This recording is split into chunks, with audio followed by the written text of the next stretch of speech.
انہوں نے شیخ رشید صاحب کے اوپر کیس بنا دیا ہے، عمران ریاض صاحب جو ہیں ان کو گرفتار کر لیا گیا ہے، اور خیبر پختونخوا میں جہاں پہ اس وقت لہو لہو ہے، اس وقت تمام جو پاکستان ہے اور خصوصاً خیبر پختونخوا ہے جس دکھ اور کرب سے گزر رہا ہے، اس کے زخموں کے اوپر مرہم رکھنے کے بجائے خیبر پختونخوا کی بیٹی شندانہ گلزار کے اوپر غداری کا مقدمہ کر دیا گیا۔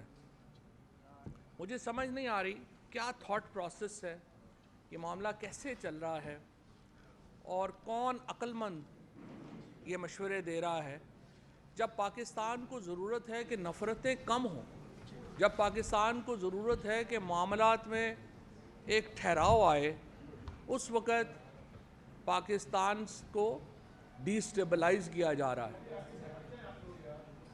جب ہم دیکھتے ہیں جو 6 مہینے سے، پہلی بات تو یہ ہے کہ جو تحریک انصاف کا یہاں پہ 3.5 سال کے قریب وقت گزرا،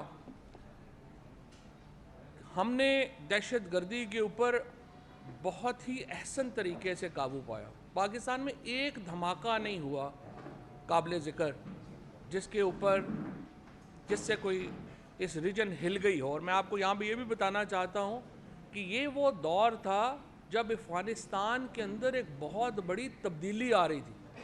اگر کسی وقت خدشہ تھا کہ دہشت گردی بڑھے گی، کسی وقت خطرہ تھا کہ پاکستان کو ان کے کانسیکوینسز سے گزرنا پڑے گا، وہ تب تھا جب افغانستان کے اندر تبدیلی آ رہی تھی۔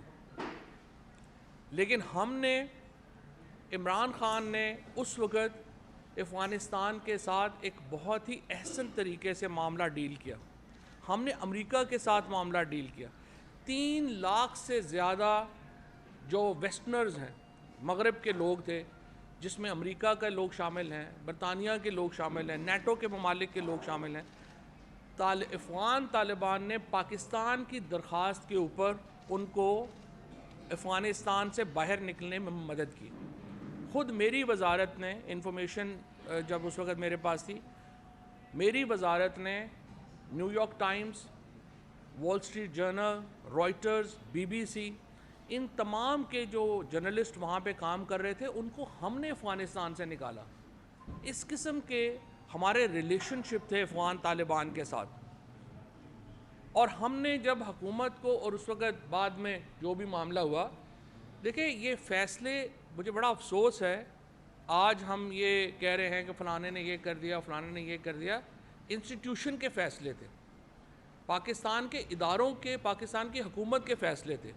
جب آپ نے سوویت یونین کے خلاف یہاں پہ ایک لڑائی لڑنے کا فیصلہ کیا تو وہ صرف کوئی جنرل ضیاء الحق کا ذاتی فیصلہ نہیں تھا، ساری پاکستان کے اداروں کے فیصلے تھے۔ اسی طریقے سے بعد کے فیصلے بھی پاکستان کے سارے اداروں کے فیصلے تھے، اس میں کابینہ شامل ہوتی ہے، سیکورٹی ادارے شامل ہوتے ہیں، سارے ادارے شامل، تو یہ اس کو اس طرح سے نہ، مسئلہ کہاں آیا ہے؟ مسئلہ یہاں آیا ہے کہ عمران خان جو ہیں وہ افغانستان کو سمجھتے تھے، افغانستان کی جو موجودہ لیڈرشپ ہے ان کے، اگر وہ کسی شخص کی پاکستان میں کو عزت کرتے ہیں، پاکستان میں کسی کی سنتے ہیں، تو وہ عمران خان ہے۔ اور عمران خان کا سٹانس کیا تھا ہمیشہ سے؟ عمران خان کا سٹانس یہ تھا کہ سیاسی مسئلوں کے فوجی حل نہیں ہوتے۔ یہی مسئلہ، یہی معاملہ بلوچستان کے ساتھ ہے، اس سے پہلے یہی مسئلہ مشرقی پاکستان میں ہوا، یہی مسئلہ یہاں پہ افغانستان کے ساتھ تھا۔ جو طاقت کا استعمال ہے وہ آپ کی اسٹریٹجی کا ایک حصہ ہوتا ہے، اسٹریٹجی نہیں ہوتی۔ یہ نہیں ہوتا کہ آپ نے ہزاروں لوگوں کو مار دینا ہے، بم مار دینے ہیں، عورتوں کو، بچوں کو، اور اس کے بعد ہم نے ایکسپیکٹ کرنا ہے کہ جی یہ یہاں پہ تو امن ہو جائے گا۔ کبھی بھی قبرستان بنا کے امن نہیں ہوتے۔ لہٰذا جو ہم کہہ رہے تھے 6 مہینے سے، ہم بتا رہے تھے آپ نے عمران خان کی تحریک انصاف کی جو حکومت کی جو پالیسی تھی وز افغانستان، آپ نے تباہ کر دی ہے۔ بلاول بھٹو صاحب جو ہیں ان کے امریکہ کے 17 سے بھی زیادہ دورے ہو چکے ہیں، افغانستان میں ایک دورہ نہیں ہوا۔ شہباز شریف جو ہیں انہوں نے کبھی سنا ہی نہیں ہوگا آپ نے کہ کبھی افغانستان کے اوپر کوئی میٹنگ لی ہو. آپ یہ ٹی ٹی پی کا جو معاملہ ہے حل نہیں کر سکتے جب تک افغانستان کی لیڈرشپ آپ کی پشت پہ نہیں ہوگی, جب تک آپ کو ایک ڈپلومیٹک ریلیشن شپ آپ کے ان کے ساتھ ایک ریلیشن شپ نہیں ہوں گے. کیونکہ سمپل بات ہے, حملہ لوگ کرتے ہیں, اس کے بعد وہ افغانستان چلے جاتے ہیں. جب تک ان کی سپورٹ آپ کو حاصل نہیں ہوگی, جب تک آپ چیزیں بہتر نہیں کریں گے, خالی یہاں پہ اس طرح سے طاقت کے استعمال سے معاملات پیچیدہ ہوں گے. طاقت کا استعمال ایک نقطہ نظر یا ایک اسٹریٹجی ضرور ہے, لیکن یہ مکمل اسٹریٹجی نہیں. آپ نے جس طریقے سے پاکستان کے اندر یہ معاملہ چلایا ہے, افغانستان کے اندر جس طریقے سے آپ نے اس کو تباہ کیا ہے, اس کے بعد اب ہم بالکل ایک ایکسپوز ہو چکے ہیں, اور ہمیں فی الحال اس حکومت کی تو کوئی پالیسی سمجھ نہیں آتی کہ آخر وہ چاہتے کیا. شہباز خواجہ آصف جو ہیں وہ بیان دے رہے ہیں پارلیمنٹ کے اندر, وہ کہتے ہیں کہ ٹیررزم عمران خان لے کے آیا. اس سے آپ اندازہ لگا لیں کہ کتنے سیریس لوگ ہیں. اس سے آپ اندازہ لگا لیں کہ ان کو پتہ ہی نہیں ہے کہ افغانستان کی صورتحال کیا ہے, اس وقت سچویشن جو ہے وہ جا کدھر رہی ہے. اگر عمران خان ٹیررزم لے کے آیا ہے تو ہمارے 3.5 سال میں کیوں ٹیررزم نہیں تھا؟ ہم نے تو انٹرنیشنل کرکٹ پاکستان میں بحال کروا دی. ہم نے پاکستان کو پہلی بار جو تھے وہ ٹورزم ڈیسٹینیشن پاکستان جو تھا, اگر آپ کو یاد ہو 2021 میں 2020 اور 2021 میں چل رہا تھا, فرام ٹیررزم ٹو ٹورزم. 9 مہینوں کے اندر پاکستان واپس ٹورزم سے ٹیررزم کے اوپر چلا گیا. اس ملک کی انہوں نے کمر توڑ دی ہے. آج ڈالر دوبارہ 271 روپے کے اوپر چلا گیا ہے. حماد اظہر صاحب ابھی جو ہے وہ معیشت کے اوپر ڈیٹیل بات بھی کریں گے. ایک طرف پاکستان زخمی ہے, ایک طرف پاکستان کی جو مڈل کلاس ہے, لوور مڈل کلاس ہے, اس کی کمر ٹوٹ گئی ہے. 30,000 روپے سے لے کے 2 لاکھ روپے مہینہ تک کمانے والا جو شخص ہے وہ اس وقت غربت کی چکی میں پس گیا. اس کو سمجھ ہی نہیں آ رہی بچوں کی فیس کیسے دینی ہے, تیل کی قیمتیں جو ہیں وہ کدھر چلی گئی ہیں, اور اس کے بعد دہشت گردی واپس آ گئی. اب جب اس قدر صورتحال آپ کی گھمبیر ہے تو بجائے اس کے کہ آپ پولیٹیکل فورسز ادارے بیٹھیں اور کچھ سلوشن کی طرف جائیں, آپ نے گرفتاریاں شروع کر دیں. پہلے مجھے گرفتار کیا گیا, سب سے پہلے شہباز گل کو جو ہے یہاں پہ گرفتار کیا گیا, پھر اعظم سواتی کو گرفتار کیا گیا, پھر مجھے گرفتار کیا گیا. اب رات کو جو ہے آپ نے عمران ریاض کو, شیخ رشید صاحب کو گرفتار کر لیا, اور جو شندانہ ہیں ان کے اوپر آپ نے پرچہ کاٹ دیا.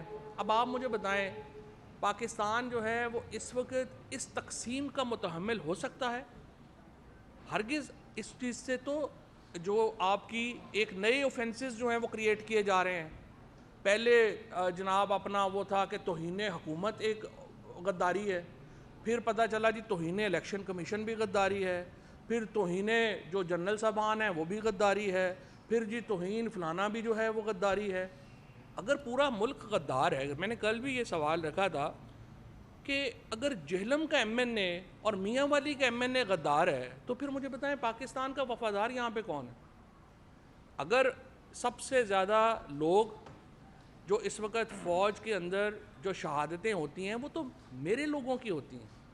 ہم جو تحصیل پنڈادن خان کے جہلم کے لوگ ہیں, ہم دفناتے ہیں اپنے بچوں کو. میاں والی میں عمران خان ایم این اے ہے, وہاں سے سرگودا سے, یہ ریجن سارے کی ساری, یہی ریجن جو ہے فوج ہم سے علیحدہ کیسے ہو سکتی ہے؟ فوج سے ہماری یا اداروں سے ہماری جو ہے وہ جھگڑا کیسے ہو سکتا ہے؟ ہم اداروں سے ہے, ادارے ہم سے ہیں. ہمیں صرف یہ سمجھ نہیں آ رہی ہے, یہ جو مریم نواز اور یہ نواز شریف کی جو, میں صرف یہ کہتا ہوں اداروں سے, آپ نے یہ نواز شریف, زرداری, فضل الرحمان کا اتنا بوجھ نہ اٹھائیں کہ آپ کی کمر ہی اس میں جو ہے اس میں دوری ہو جائے. آپ نے ان نالائق, نااہل اور احمق حکمرانوں کا اور کرپٹ حکمرانوں کا اتنا بوجھ اٹھایا ہے کہ آپ کی کمر دوری ہو گئی. اور اس وقت نواز شریف صاحب جو ہیں وہ لندن بیٹھے ہیں, بچے ان کے لندن بیٹھے ہیں, پیسے سارے ان کے لندن ہیں. شہباز شریف صاحب وہ لندن بیٹھے ہیں, اور یہاں پہ ڈمی حکومتیں بنا دی گئی ہیں خیبر پختونخوا میں اور پنجاب میں. آئین کیا کہتا ہے 90 دن کے اندر آپ نے الیکشن کروانے ہیں. ابھی میں حیران ہو گیا گورنر خیبر پختونخوا کی پریس کانفرنس سن کے. وہ ایسے بیہیو کر رہا ہے جیسے صوبے میں گورنر راج لگ گیا ہے. بھئی تم ہو کون یہ باتیں کرنے والے, اور تم بتا کیوں رہے ہو کہ یہ ایک پالیسی ہے اور وہ پالیسی ہے؟ You are nobody. Chief minister K P جو انٹرم لگے ہیں, وہ جو 1.5 مہینہ یا 2 مہینے چلانا ہے وہ انہوں نے چلانا ہے. اور پنجاب میں ایسی کابینہ لگائی گئی ہے جن کو گھر والے بھی نہیں جانتے یہ کون ہے.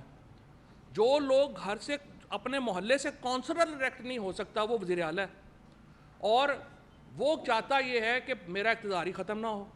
جو اس وقت پنجاب کی کابینہ میں لوگ بیٹھے ہوئے ہیں, ان کو اپنے گھر والے دوبارہ سالن دینے کو دوسری پلیٹ مانگے نا, وہ منہ تھپڑ مارتے تم ہو کون. ان کو آپ نے وزیر لگا دیے, اور اب آپ کی خواہش یہ ہے معصوم سی کہ یہ وزیر اعلیٰ, یہ ڈمی جو امپوز کیا گیا ہے, اور اس کی کابینہ وہ ہم پہ حکمرانی کرے. اور اب ان کو بھی بات کریں گے تو آپ کو توہین جناب اپنا وزیر اعلیٰ کا نوٹس آ جائے گا. جس طریقے سے 90 دن کے بعد 91st ڈے ہوتا ہے اور پاکستان میں الیکشن نہیں ہوتے, پاکستان میں آئین کو ختم تصور کیا جائے گا. جو عدالت, دیکھیں میں نے اس دن بھی یہ بات کہی تھی, میں دھمکی ومکی نہیں دے رہا, ہم تو دھمکی دے ہی نہیں سکتے. میں آپ کو زمانے کی جو میں نے دیکھا ہے, جو کتابوں میں لکھا ہے, جو آپ نے پڑھا ہے, وہ ایک بڑی سمپل سا اصول ہے. وقت ایک سا نہیں رہتا. وہ جب مامون الرشید نے اپنے وزیر کو کہا کہ مجھے کوئی ایسی نصیحت کرو کہ اچھے وقت میں بھی میں دیکھوں تو اس سے مجھے سبق ہو, اور برے وقت میں بھی دیکھوں تو مجھے اس سے سبق ہو, تو اس نے اس کو انگوٹھی دی جس کے اندر لکھا ہوا تھا یہ وقت بھی گزر جائے گا, یہ وقت بھی گزر جائے گا. میں نے بڑے بڑے طاقتور جو حکمران ہیں, بڑے بڑے طاقتور لوگ جو ہیں نا, ان کو میں نے دیکھا ہے کہ وہ چند دنوں میں ان کو پتہ چلا کہ ہماری طاقت ہی نہیں رہی. یہ تو ریت کی طرح ہوتی ہے طاقت, جب مٹھی سے ریت پھسلنا شروع ہو جائے پتہ بھی نہیں چلتا. میں نے یہ عرض کیا ہے, یہ جو بھی ججز کے پاس بھی جب یہ مقدمہ ہے, ان کے پاس 2 آپشنز ہیں, یا انہوں نے جسٹس منیر بننا ہے یا انہوں نے پاکستان کی آئین کی حفاظت کرنی ہے. جو جج بھی 90 دنوں سے آگے جانے کی بات کرے گا وہ پاکستان کی آئین شکنی کا مرتکب ہوگا. اور جو ایڈمنسٹریشن, جو اتھارٹی 90 دن سے آگے کام کرے گی وہ آرٹیکل 6 کی مرتکب ہوگی. اور یہ میں نہیں کہہ رہا, چودھری اعتزاز احسن صاحب نے کہا ہے. پاکستان کے تمام جید وکلاء, پاکستان کی تمام لیگل فریٹرنیٹی اس کے اوپر متفق ہے کہ 90 دنوں میں اگر پنجاب میں خیبر پختونخوا میں الیکشن نہیں ہوتے, آپ آئین شکنی کر رہے ہوں گے. اور یہ دونوں گورنرز جنہوں نے ابھی تک یہ تاریخ نہیں دی, وہ اگر تاریخ نہیں دیتے تو دونوں کے اوپر آرٹیکل 6 اپلائی ہوگا. اور موجودہ حکومتوں میں لوگ جو شامل ہیں, اگر وہ 90 دن کے بعد 91st ڈے کوئی چیز سائن کریں گے وہ آرٹیکل 6 کے مرتکب ہوں گے. اور دیکھتے ہیں کہ سچویشن آگے کیسے چلتی ہے. ابھی تک تو صورتحال یہ ہے کہ نہ ان سے ملک مینیج ہو رہا ہے, نہ عمران خان مینیج ہو رہا ہے. اور عمران خان کو مینیج کرنے کے چکر میں انہوں نے ملک کا ہی جو ہے وہ سارا بیڑا جو ہے وہ غرق کر دیا ہے, اور اکانومی اور جو سچویشن ہے وہ آپ کے سامنے آپ کے ساتھ چل رہی ہے. نون لیگ کا اور آصف زرداری کا, نواز شریف فیملی کا کوئی پولیٹیکل فیوچر نہیں ہے. ہمیں ان کا کوئی پرابلم نہیں ہے. مریم نواز جو تھیں وہ جب سے سوئٹزرلینڈ سے سرجری کرا کے آئی ہیں, اتنا وقت انہوں نے گزارا تھا, میرا تو ان کو مشورہ تھا کہ کسی نفسیاتی ڈاکٹر سے اپنا علاج بھی کروا لیتی, سائیکیٹرک علاج بھی ان کا ہو جاتا تو ذرا شاید بہتر باتیں ہوتی. شریف فیملی کا کوئی فیوچر نہیں ہے پاکستان میں. یہ آخری 3 مہینے 4 مہینے وہ گزار لیں, زرداری صاحب بھی 3 مہینے 4 مہینے گزار لیں, جب بھی حکومت آئے گی تحریک انصاف کی, نئی اپوزیشن جنم لے گی. پاکستان کے اندر اپوزیشن کی سلاٹ ابھی خالی ہونی ہے. اور یہ میں دیکھ رہا ہوں کہ یہ جس طریقے سے سچویشن ڈیولپ ہو رہی ہے, اور کئی لوگ جو ہیں وہ اپوزیشن کو آئے کر رہے ہیں, یہ بالکل صحیح ہے, یہ ایک ڈیموکریٹک پروسیس ہے. اپوزیشن, نئی اپوزیشن نے جنم لینا ہے. جو ایوریج ایج ہے اس وقت نون لیگ کے لیڈروں کی وہ 80 سال ہے. ان کے ساتھ تو کوئی ینگسٹر تو کوئی گیا ہی نہیں ہے. لہٰذا یہ جو ان کی پوری سلاٹ ہے یہ خالی ہونی ہے اس الیکشن کے بعد, اور نئی اپوزیشن نے پاکستان میں جنم لینا ہے.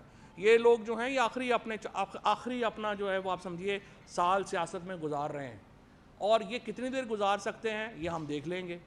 اور جہاں تک اس بات کا تعلق ہے کہ ہم کیا چاہتے ہیں، ہم یہ چاہتے ہیں کہ پاکستان کے اندر جو فاصلے ہیں وہ کم ہوں، ہم یہ چاہتے ہیں اداروں کے ساتھ تعلقات ہمارے بہتر ہوں، ہم چاہتے ہیں کہ پاکستان کو ہم ایک مستحکم آئینی مملکت کی طرف لے کے چلیں، ہم یہ چاہتے ہیں پاکستان میں انسانی حقوق کا احترام ہو، ہم یہ چاہتے ہیں پاکستان میں آئین کے مطابق انتخابات کا انعقاد ہو، اور انتخابات کے علاوہ پاکستان میں حل کوئی نہیں کسی کے پاس، آپ جو مرضی کر لیں آپ کو انتخابات کرانے پڑنے ہیں۔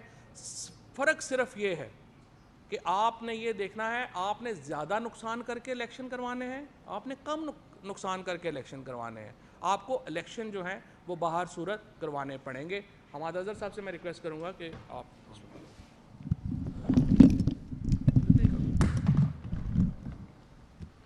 بسم اللہ الرحمن الرحیم۔